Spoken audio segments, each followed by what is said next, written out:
Hello.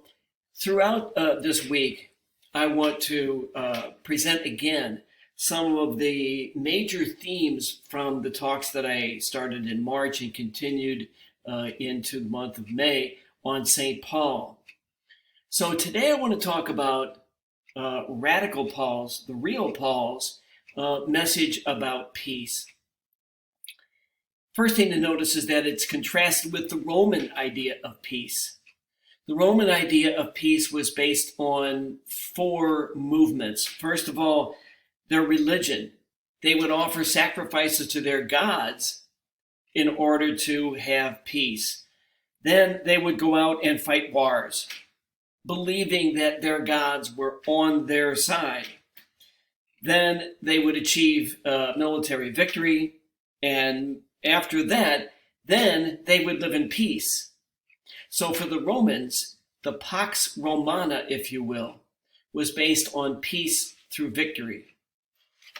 St. Paul's idea of peace was based on two things. I'm going to explain the first of them today. And the first clue that we get is found in the first letter to the Corinthians. Allow me to read chapter 1, verses 2 and 3.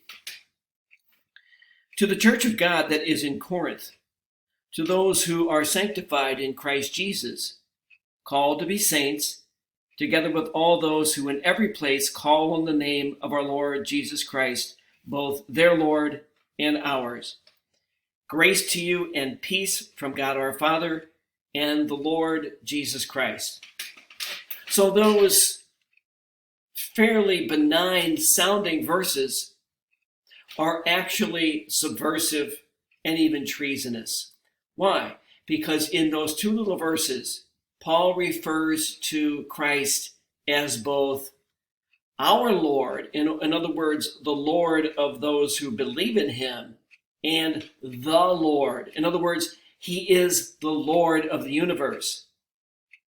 And so he is declaring that there is a different kind of peace, a peace that is based not on military victory, not even on the emperor, but is based on belief in Christ.